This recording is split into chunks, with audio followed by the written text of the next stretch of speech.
My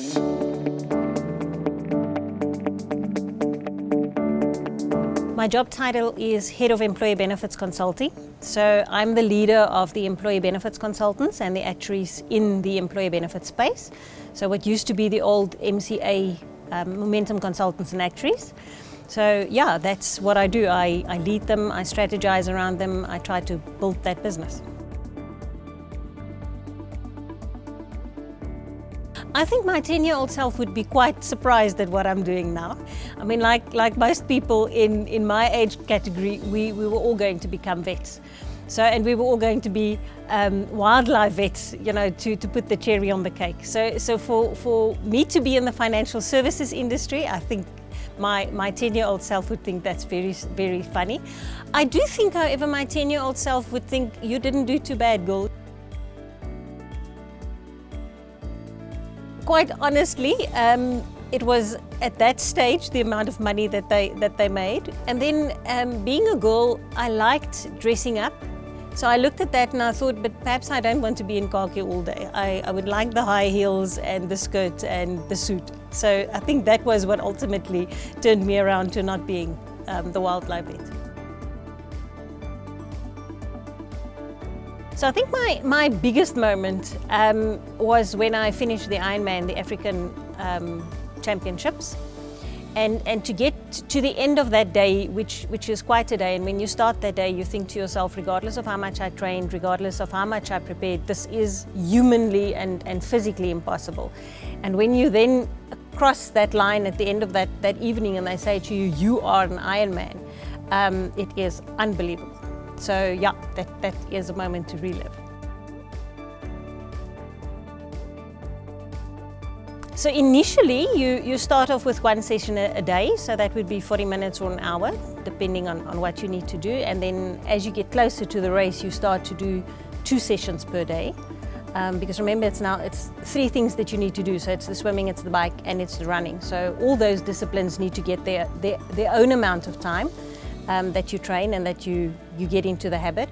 And then weekends, of course, is long rides, long runs, long swims. So that's how you get there. But it's discipline. Fear. Absolute fear. No, it's really fear, and I think it's also knowing that, like sleep, you can never make up your training. But I also think it's the dream. It's knowing that there's something that you have yourself decided that you're going to start, and you don't know whether you will physically and mentally be able to do that. So yeah, so I think it's a little bit of the fear and then the excitement of the dream that you're going to get there. A moment in my shoes. So if you want me to explain that a little bit more, I believe in the good of people, first and foremost. So for me, we all make mistakes, and I believe that there's some okayness in making a mistake as long as it comes from the right place. But it's only if you live in my shoes that you will know from what place that I really come from when I wronged you, or whatever I did wrong.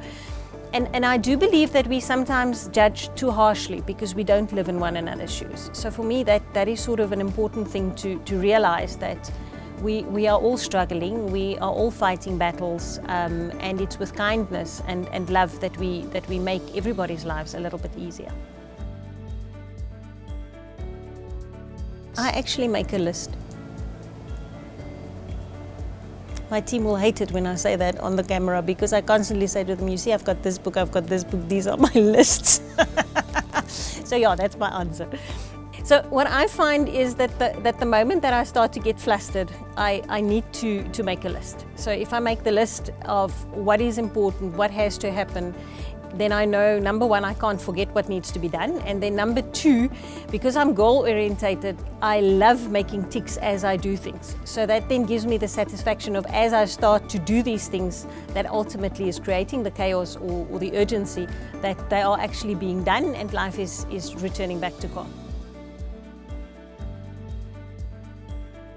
So for me, that's a very interesting question, because I believe that one must rebroke and one must interrogate, and you must look at your bank statement and you must see what are the little things that are going off that you actually have got no idea anymore. Because we enter into contracts and we, unbeknown things are going off our bank statements, and by adding all of those, by doing a rebroke on your medical aid, on your short-term insurance, on all of those kind of things on a regular basis, you do find a little bit of extra money, and that is then what I use to save or to invest. And then the other principle that I try to follow is that whenever I get a salary increase, all of that salary increase may not be spent. So I portion, and at least 2/3, I try to work on at least 2/3 of any increase must go towards savings, regardless of what happens in the economy, etc. So if I need to cut back a little bit to come out at the end of the month despite an increase, then that's just the way it has to go.